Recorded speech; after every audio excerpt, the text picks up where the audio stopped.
Chi sei davvero? È una domanda che sembra semplice, almeno finché nessuno prova a guardare oltre ciò che mostri al mondo. Ognuno di noi costruisce un'immagine di sé fatta di parole, ricordi e scelte. Eppure esiste una parte più profonda, nascosta perfino ai nostri occhi, che raramente abbiamo il coraggio di affrontare. Ora, immagina di incontrare qualcuno capace di riconoscerla all'istante, qualcuno che non si lasci ingannare dalle apparenze, che riesca a vedere ciò che sei nella tua essenza e che abbia il potere di dare una forma concreta a quella verità. Accetteresti di scoprire chi sei davvero? È una domanda antica quanto l'uomo stesso, eppure continua a inquietarci, perché nessuno può sapere con certezza quale volto si nasconda dietro quello che mostra ogni giorno. Forse è proprio per questo che, dopo più di 2000 anni, continuiamo a raccontare la storia di Circe. Molti la ricordano come una potente maga, altri come una figura misteriosa, avvolta da leggende e incantesimi,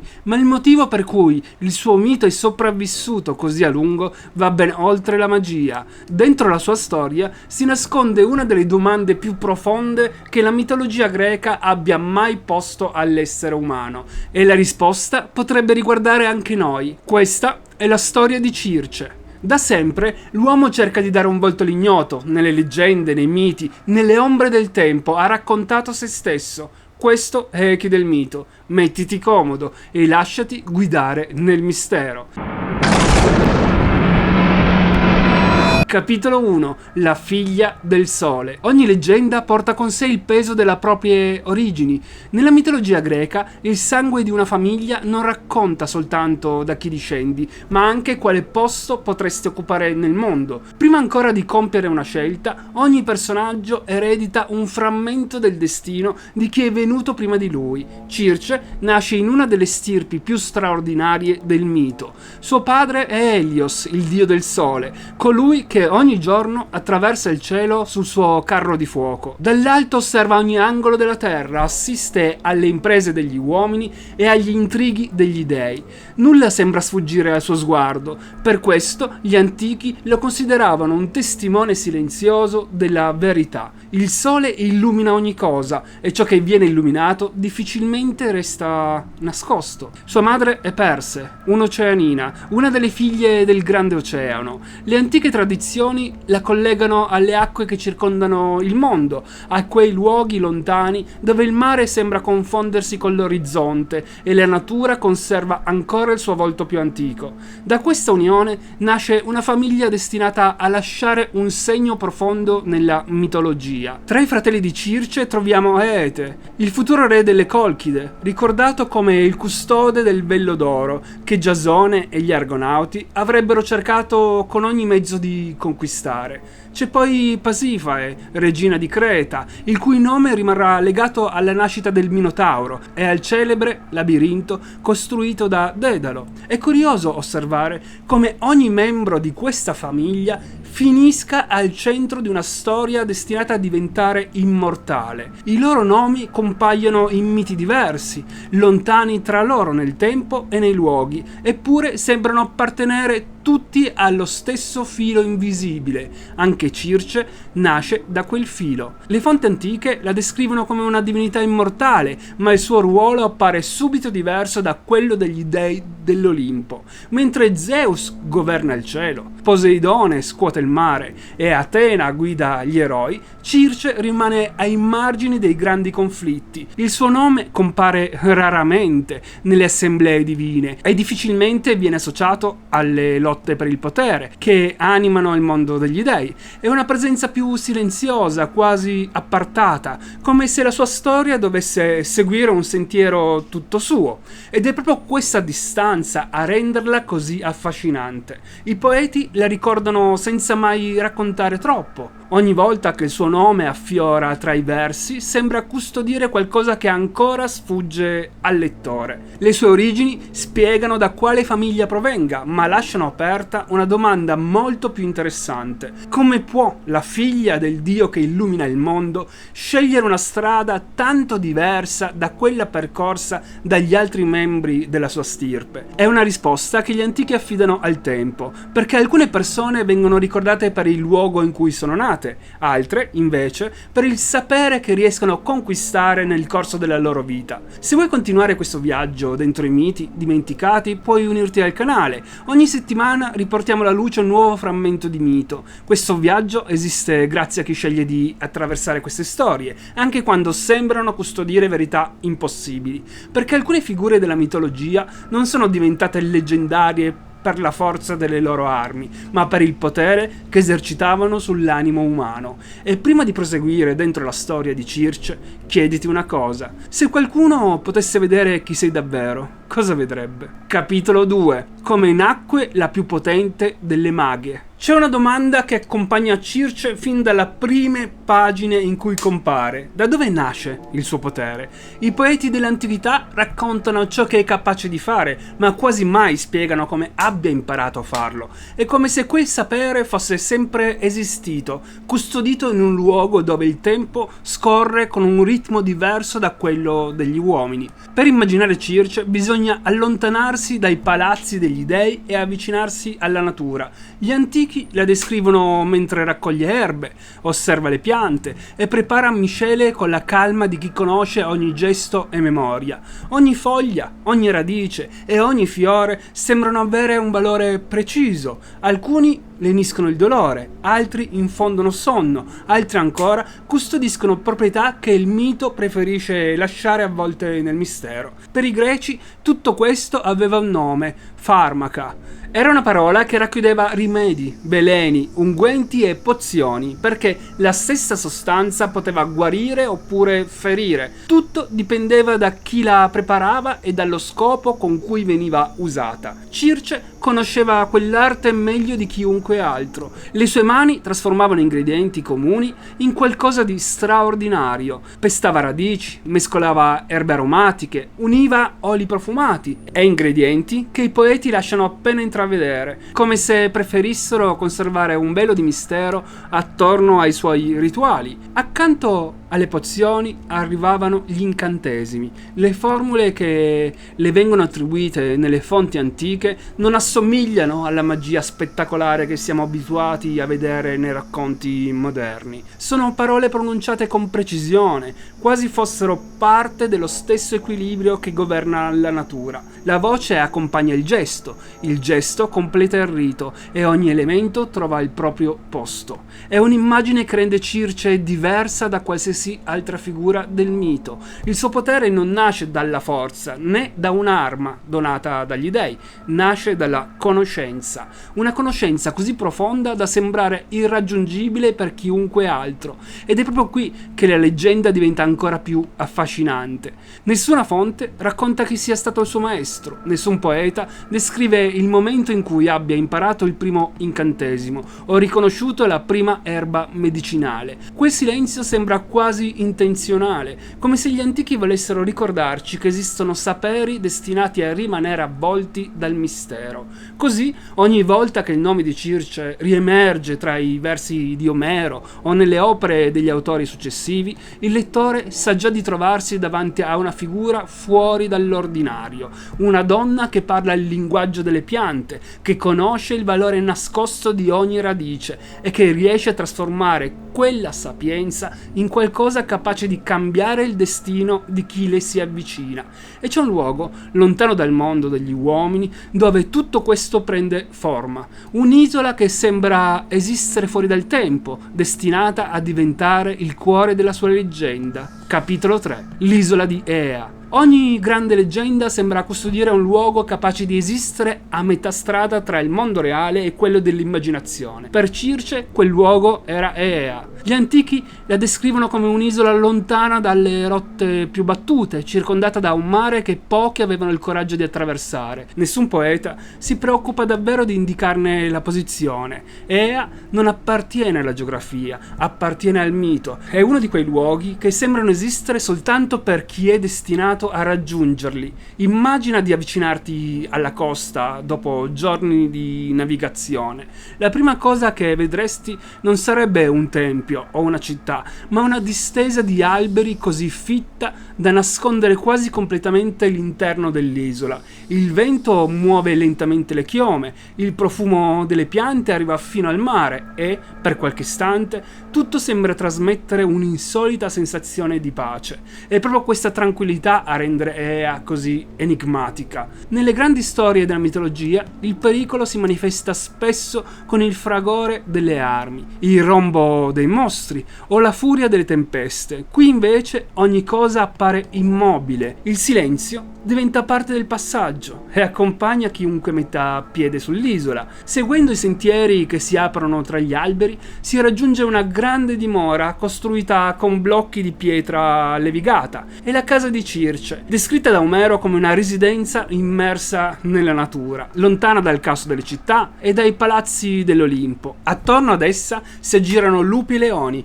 ma il loro comportamento sorprende chiunque li osservi. Non mostrano aggressività, camminano lentamente, si avvicinano ai visitatori e li osservano con la tranquillità di animali abituati alla presenza dell'uomo. Per un greco dell'antichità doveva essere un'immagine quasi impossibile da accettare. Un lupo che rinuncia alla caccia e un leone che dimentica la propria ferocia. Sembrano appartenere a un mondo dove le leggi della natura seguono un ordine diverso. Anche il tempo sembra cambiare ritmo. Le giornate scorrono senza fretta, il canto degli uccelli accompagna il rumore delle onde e la foresta sembra custodire ogni segreto con pazienza. È facile immaginare come un viaggiatore potesse sentirsi disorientato. Ea non costringe nessuno a fermarsi, è l'isola stessa a invitarti a rallentare, quasi volesse separarti poco alla volta dal mondo che hai lasciato alle spalle. Circe vive al centro di questo equilibrio. La sua dimora non domina l'isola come una fortezza,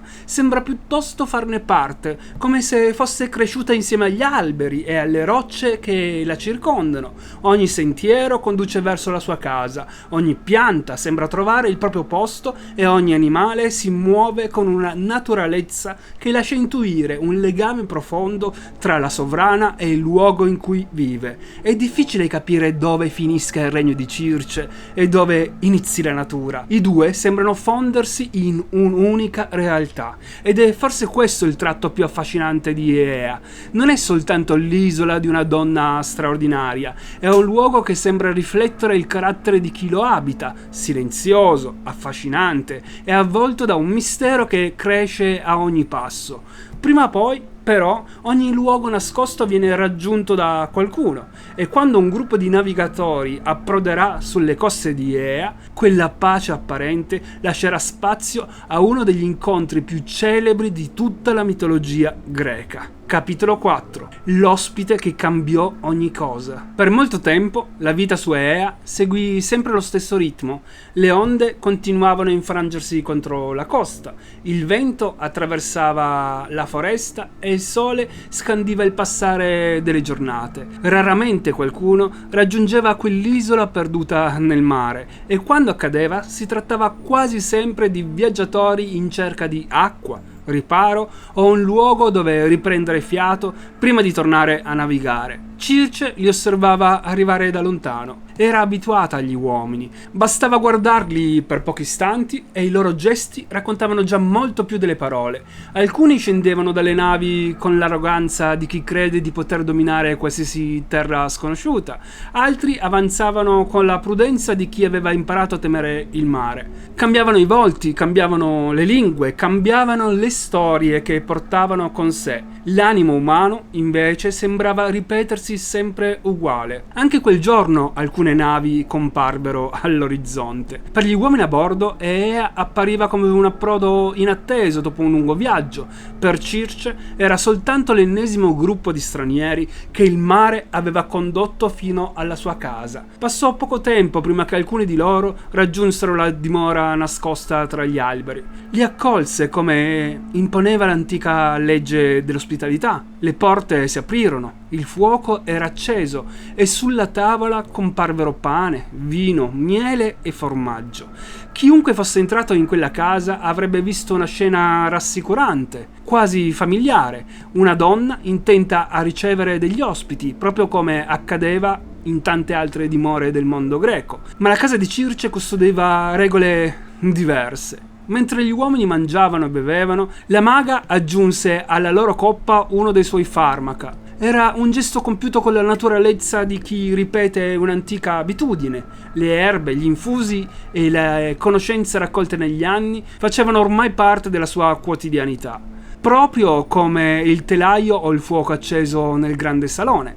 Quando gli stranieri finirono di bere, Circe sollevò la bacchetta che teneva tra le mani, pronunciò le formule tramandate dalla tradizione e sfiorò ciascuno di loro. L'incantesimo agì immediatamente. I loro corpi iniziarono a mutare, le mani persero forma, il volto si allungò e la voce si trasformò nel grugnito di un animale. Omero aggiunge un dettaglio che rende questa scena ancora più inquietante. La loro mente rimase perfettamente lucida. Continuavano a ricordare chi erano, ma nessuno di loro riusciva più a comunicarlo. Circe li accompagnò allora verso i recinti dell'isola, dove avrebbero ricevuto il cibo destinato ai maiali. Per lei quel gesto non aveva nulla di straordinario, era il risultato di un sapere che padroneggiava da tempo e che nessuno, fino a quel momento, era mai riuscito a contrastare. Eppure, mentre il silenzio tornava lentamente a riempire la sua dimora, qualcosa le era sfuggito. Uno degli uomini era rimasto fuori dalla casa, non aveva toccato il vino, non aveva ascoltato le sue parole e stava già correndo verso la spiaggia. Circe non poteva sapere chi fosse, non poteva immaginare che quell'uomo avrebbe raggiunto il proprio comandante raccontandogli ogni cosa e soprattutto non poteva sapere che, nel giro di poche ore, la porta della sua casa si sarebbe aperta ancora una volta. L'ospite che stava per varcare quella soglia non sarebbe stato come tutti gli altri e, senza saperlo, stava per cambiare il destino della donna che abitava l'isola di Ea. Poco tempo dopo, qualcuno bussò di nuovo alla porta della sua dimora. Era un uomo solo, diverso dagli altri.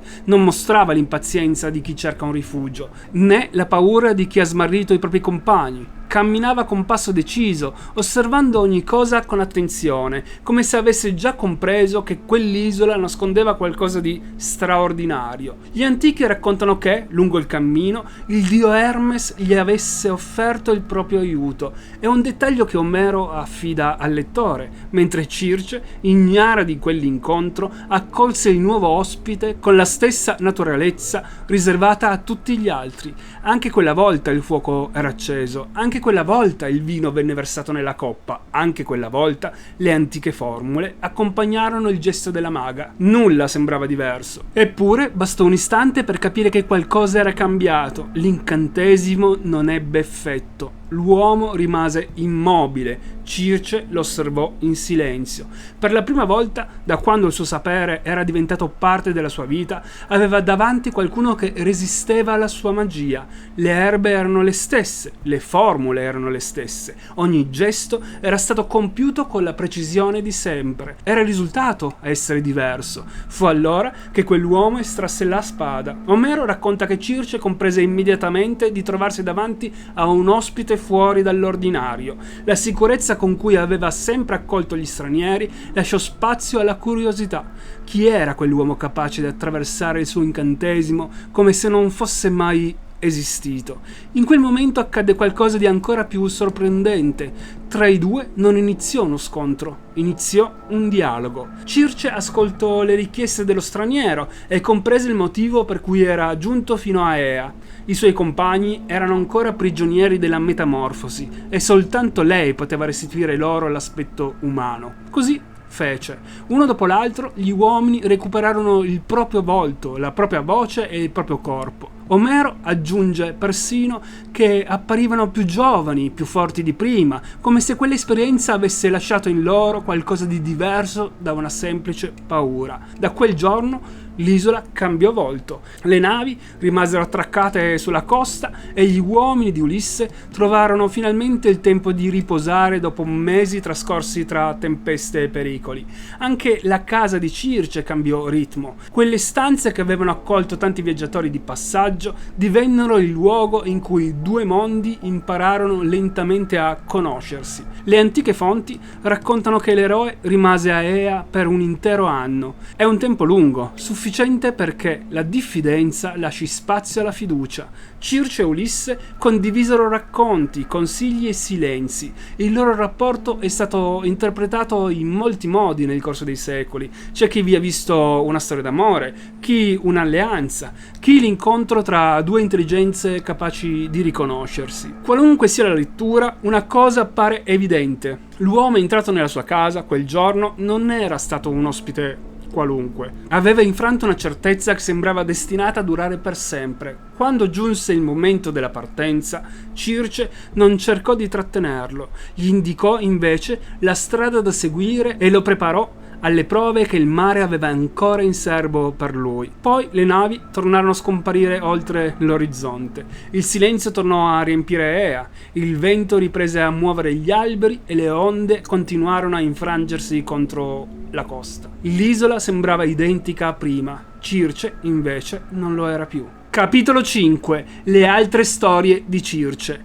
L'incontro con Ulisse è il racconto che ha reso Circe famosa in tutto il mondo. Eppure, sfogliando le pagine della mitologia greca, ci si accorge presto che quella è soltanto una parte della sua storia. Il suo nome riaffiora più volte, ogni volta accanto a destini destinati a cambiare per sempre. Ed è proprio osservando questi racconti che emerge un dettaglio curioso. Circe sembra rivelare un volto diverso a seconda di chi ha davanti. Una delle leggende più celebri riguarda il dio marino Glauco. Le antiche fonti raccontano che si innamorò perdutamente della ninfa Scilla e, nella speranza di conquistarla, chiese aiuto proprio a Circe. La maga, però, finì per innamorarsi a sua volta di Glauco. Quando comprese che il suo sentimento non sarebbe mai stato ricambiato, la gelosia trasformò quella richiesta d'aiuto in una tragedia. Fu allora che Scilla vide il proprio destino cambiare per sempre. Se hai visto il video dedicato a Scilla e Cariddi, ricorderai come quella giovane ninfa venne trasformata in uno dei mostri marini più temuti dalla mitologia. Per questo, qui non ci soffermeremo su quella vicenda, ci basta ricordare che, ancora una volta, il nome di Circe compare nel momento esatto in cui la vita di qualcuno prende una direzione irreversibile. Esiste poi una storia molto diversa, tramandata soprattutto dagli autori latini. Il protagonista è Pico, un antico re del Lazio, celebre per la sua bellezza. Anche in questo caso, Circe si innamora di lui, ma Pico rimase fedele alla propria sposa, la ninfa Canente. Il rifiuto scatena l'ira della maga, che lo trasforma in un picchio, l'uccello che, secondo il mito, continua ancora oggi a portare il suo nome. Sono racconti diversi, nati in epoche differenti, ma sembrano seguire lo stesso filo. Quando i sentimenti vengono respinti, la magia diventa il linguaggio attraverso cui il mito racconta il dolore, la delusione e la perdita. Esiste però un'altra tradizione che mostra una Circe molto diversa. Dopo la partenza di Ulisse, alcune fonti raccontano che dalla loro unione nacque Telegono. Diventato adulto, il giovane partì alla ricerca del padre, senza conoscerne l'identità. Il destino, come accade spesso nella mitologia greca, trasformò quel viaggio in una tragedia. Durante uno scontro, Telegono uccise inconsapevolmente proprio Ulisse. Quando la verità venne finalmente alla luce, fu lui stesso a riportare il corpo dell'eroe a Aea. Le versioni del mito cambiano da autore ad autore, ma molte concordano su un epilogo sorprendente. Circe accolse Telegono, Penelope e Telemaco sull'isola e grazie ai suoi poteri donò loro l'immortalità. È un finale che mostra una donna diversa da quella dominata dalla gelosia raccontata in altre leggende, ed è forse questo l'aspetto più affascinante del personaggio. Circe sfugge continuamente a ogni definizione. In alcuni racconti è una figura capace di punire, in altri diventa una guida, a volte è una donna innamorata, altre volte una madre. Ogni autore sembra aggiungere un tassello diverso, senza mai riuscire a racchiuderla in un'unica immagine. Ed è proprio questa complessità ad averle permesso di attraversare i secoli senza perdere il suo fascino. Capitolo 6. La magia come conoscenza proibita. Se oggi pronunciamo il nome di Circe, la prima immagine che affiora nella mente è quella di una maga. Per gli antichi greci, però, quella parola aveva un significato molto più profondo di quello che le attribuiamo oggi.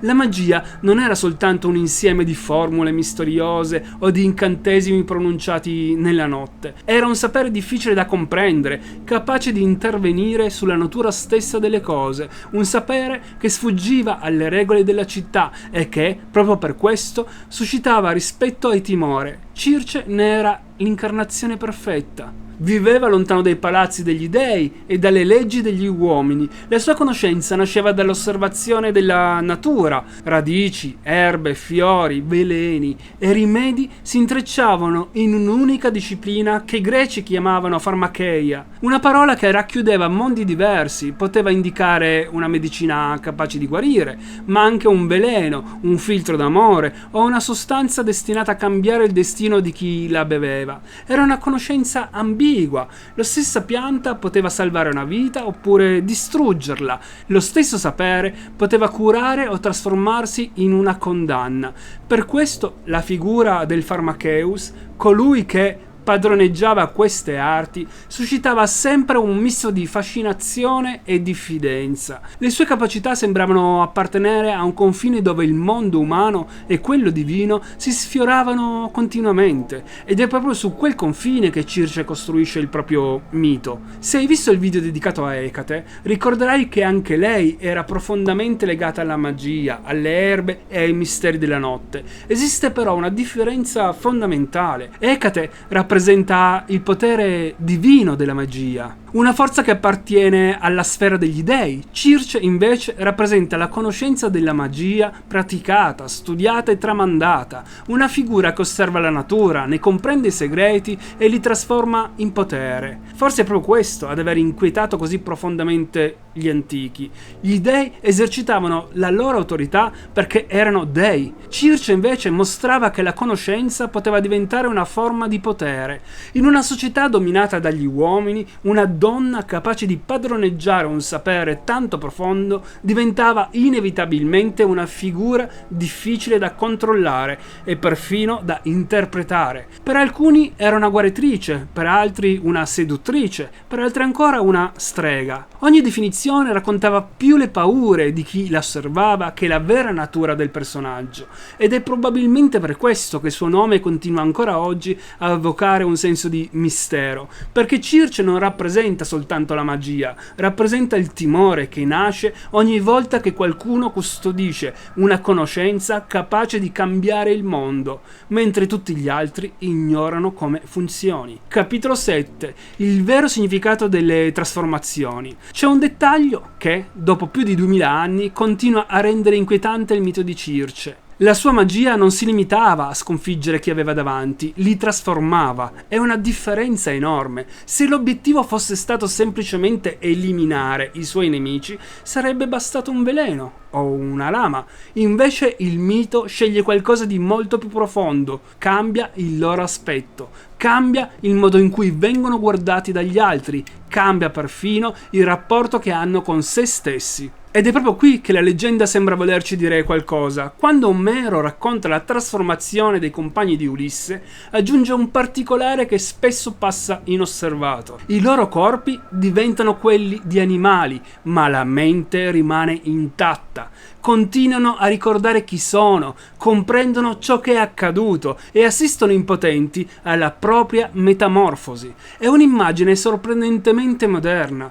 Quante volte nella vita ci siamo sentiti intrappolati dentro una versione di noi stessi che non riconosciamo più? Quante volte un errore, una paura o una scelta sbagliata sembrano cambiare il modo in cui gli altri ci vedono, mentre dentro continuiamo a sentirci la stessa persona? La mitologia greca amava raccontare questi conflitti attraverso la metamorfosi. Cambiare forma significava rendere visibile qualcosa che fino a quel momento era rimasto nascosto. Se hai visto il video dedicato a Medusa, ricorderai troverai che anche lì la trasformazione occupava un ruolo centrale. Nel suo caso raccontava una tragedia, una ferita destinata a segnare per sempre la sua esistenza. Con Circe il significato cambia, la metamorfosi diventa quasi uno specchio, che attraversa la sua magia finisce per mostrare all'esterno una parte di sé che il mito vuole portare alla luce. Per questo molti studiosi hanno interpretato gli animali di Circe come simboli del comportamento umano. Il maiale, nella cultura greca, richiamava l'istinto, l'ingordigia e la perdita del controllo. Trasformare un uomo in quell'animale significava raccontare ciò che accade quando i desideri prendono il sopravvento sulla ragione. Naturalmente questa è un'interpretazione simbolica. Omero non ci dice apertamente che Circe volesse punire i vizi degli uomini, eppure la forza dei miti è proprio questa. Ogni epoca continua a trovarvi significati nuovi, perché le grandi storie parlano attraverso immagini che riescono ad attraversare il tempo. Così la magia di Circe smette di essere soltanto un incantesimo, diventa una domanda. Che cosa rimarrebbe di noi se qualcuno cancellasse l'apparenza? Quale animale rappresenterebbe il nostro carattere? Quale parte della nostra personalità cerchiamo ogni giorno di nascondere? Forse è proprio questo il motivo per cui il mito continua ad affascinarci. La vera trasformazione non riguarda il corpo, riguarda lo sguardo. Circe costringe i suoi ospiti a vedere ciò che erano sempre stati, mentre chi osserva la leggenda è inevitabilmente portato a fare la stessa cosa con se stesso. Ed è in questo momento che il mito smette di appartenere all'antica Grecia, comincia a parlare direttamente a noi. Capitolo 8. Da Omero ai romanzi moderni. Ci sono personaggi che appartengono al proprio tempo e poi ci sono personaggi che sembrano rinascere ogni volta che il mondo cambia. Circe è uno di questi. Da oltre 2000 anni continua a riapparire in opere sempre diverse, eppure ogni epoca finisce per raccontare una donna differente. Per i greci era la maga dell'isola di Ea, una figura sospesa tra il mondo divino e quello umano, capace di piegare la natura attraverso la conoscenza. Con il passare dei secoli, però, la sua immagine iniziò lentamente a trasformarsi. I poeti latini le attribuirono nuove storie, gli artisti del Rinascimento la dipinsero come una seduttrice circondata da animali, mentre pittori e scultori continuarono a interrogarsi sul momento esatto in cui un essere umano smette di esserlo. Ogni artista sembra vedere qualcosa di diverso nel suo sguardo. Per alcuni era una donna pericolosa, per altri una vittima dell'amore, per altri ancora il simbolo di una libertà che sfuggiva a qualsiasi regola. Con il Novecento questa trasformazione accelera ancora di più.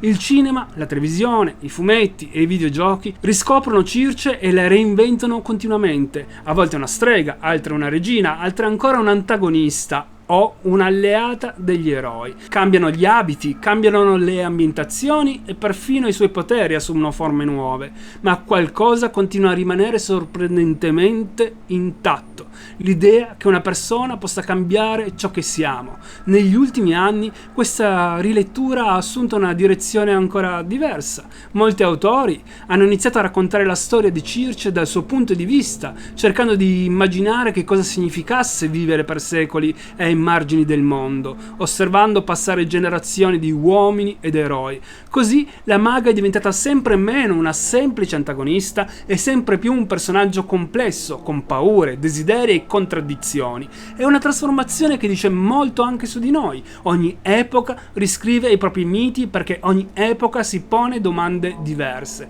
Gli antichi cercavano di capire il rapporto tra uomini e dei. Noi cerchiamo di comprendere l'identità, il potere, la libertà e il modo in cui le persone vengono giudicate. Così, senza accorgercene, continuiamo a tornare da Circe. Ogni generazione la osserva attraverso i propri occhi e finisce per riconoscere qualcosa di sé dentro quel personaggio. È questo il destino dei grandi miti. Non rimangono immobili, cambiano insieme a chi li racconta. E forse è proprio questa la magia più potente di Circe, non quella che trasforma gli uomini, ma quella che dopo migliaia di anni continua a trasformare il modo in cui scegliamo di guardarla. Capitolo 9. La maga che non smette di parlarci. Ogni epoca ha creato i propri mostri, creature nate per spaventare, per mettere in guardia o per spiegare ciò che sembrava incomprensibile. Eppure, tra tutte le figure della mitologia greca, Circe occupa un posto particolare. La sua storia non ruota attorno a una guerra, non racconta la conquista di un regno, non parla della forza di un eroe, parla di trasformazione, ed è proprio questo il motivo per cui continua a sembrarci così vicina. Nel corso di questo viaggio abbiamo incontrato una figlia del sole che sceglie di vivere lontano dagli dei, una donna capace di leggere i segreti nascosti nella natura, una sovrana che governa un'isola sospesa tra il mondo umano e quello divino. Abbiamo visto come il suo nome attraversi decine di leggende e come ancora oggi continui ad essere reinterpretata da artisti e scrittori, ma tutto questo da solo non basta a spiegare perché continuiamo a ricordarla. I miti sopravvivono quando riescono a raccontare qualcosa che appartiene anche a chi li ascolta. Circe continua a esistere perché parla di un'esperienza che ogni essere umano conosce, la trasformazione. Nel corso della vita cambiamo continuamente, cambiano le persone che incontriamo, cambiano i luoghi che attraversiamo, cambiano le idee in cui crediamo. A volte siamo noi a scegliere quel cambiamento, altre volte è il cambiamento a scegliere noi, ed è proprio in quei momenti che ci accorgiamo di quanto sia fragile l'immagine che abbiamo costruito di noi stessi. Per questo la domanda con cui abbiamo iniziato il nostro viaggio continua a rimanere aperta: che cosa succederebbe se qualcuno potesse vedere chi sei davvero? Forse è questa la vera magia custodita dal mito di Circe, non quella capace di trasformare un uomo in un animale, ma quella di costringerci a guardare dentro noi stessi con la stessa sincerità con cui lei guardava i suoi ospiti.